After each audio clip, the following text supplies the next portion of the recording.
Hare Krishna Krishna Krishna Hare Hare Hare Ram Ram Ram Hare Hare Hare Krishna. I offer my respectful obeisances unto His Holiness Vaishnava Swami Maharaj ki. I offer my respectful obeisances unto His Divine Grace Sri Bhaktivedanta Prabhupada की. हरे कृष्णा. तो अभी 5-6 दिन से हम सुनते आ रहे हैं भक्ति के ऊपर, हमें भक्ति कैसे करनी है.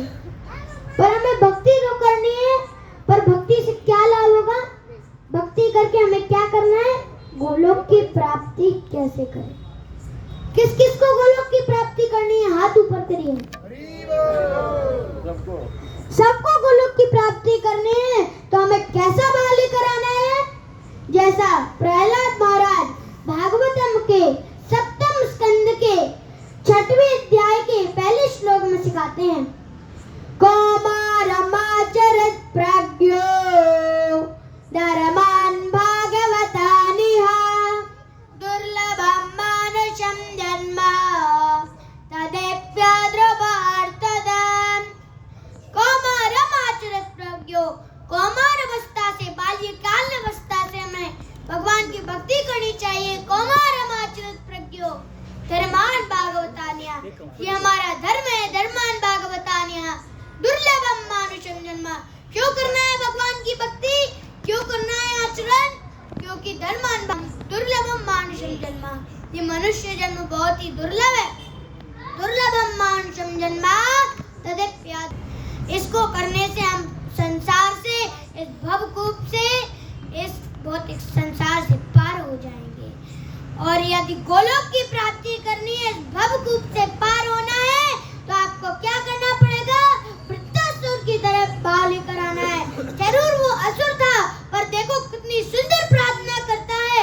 भागवतम के 6वें स्कंद के 11वें अध्याय के 25वें श्लोक में, न नाकपृष्ठं न च पारमिष्टं न सर्वभौमं न रसाधिपत्यं न योगसिद्धिर्न पुनर्भवं समाजसस्त्वां विरहस्य काञ्चे न नाकपृष्ठं न च पारमिष्टं न सर्वभौमं न रसाधिपत्यं.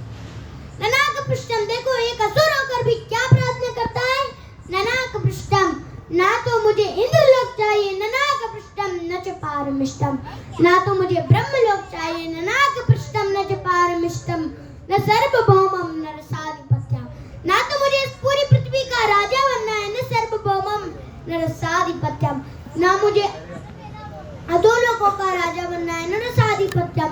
ना योग सिद्धिर्न पुनर्भवं, ना मुझे 8 प्रकार की सिद्धियां चाहिए, ना योग सिद्धिर्न पुनर्भवं समाज सुस्ताम विरहस्य कांचे.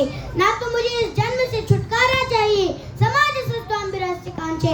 मेरी बस एक ही कांक्षा है कि मैं आपके हरि नाम संकीर्तन में, आपके चरणों में, आपके पदार विंद में लगा रहूं. देखो एक असुर होकर भी ऐसी प्रार्थना करता है. भाव लेकर आना है तो किसकी तरह? परीक्षित महाराज की तरह लेकर आना है कि 7 दिन और 7 रात तक ना कुछ खाया और ना कुछ पिया. केवल क्या कहते हैं?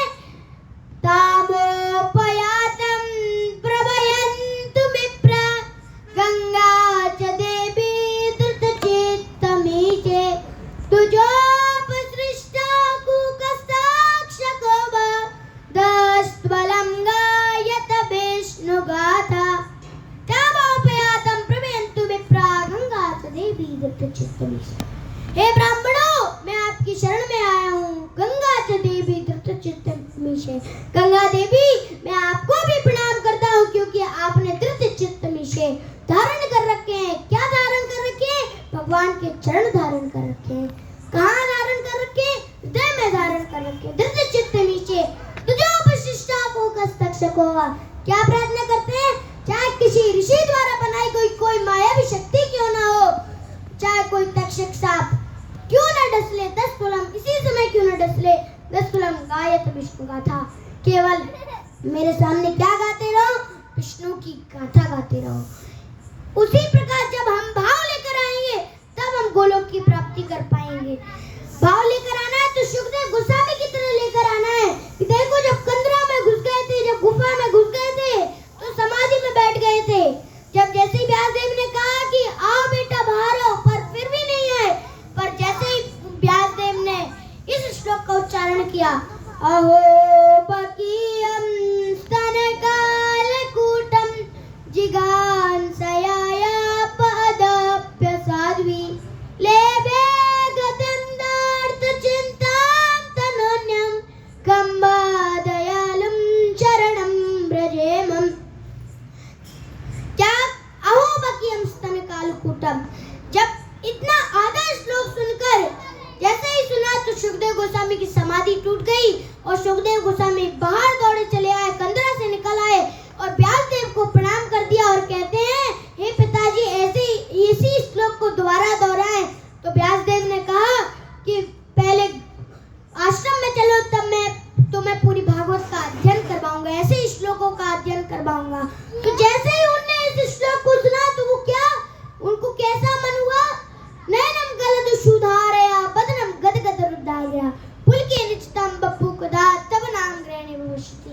कब हमारा ऐसा भाव आएगा सुखदेव गोस्वामी की तरह कि नयनम गलद सुधारया, हमारा भगवान का हरि नाम संकीर्तन करते करते करते हमारा ये गला रुध जाएगा।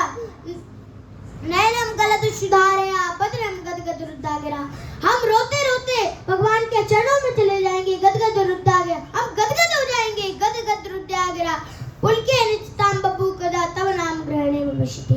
ऐसा कब समय आएगा कि गौरांग बलिते हवे पुलक सविरा, जैसे ही कोई गौरांग का एक शब्द बोले वैसे ही हमारा शरीर पुलकित हो और नयन वो नीरा, ऐसा हो कि जैसे ही गौरांग बोले कोई तो हमारे अश्रु, हमारे आंखों से अश्रुपात गिरने लगे। ऐसा भाव लेकर आना है और जब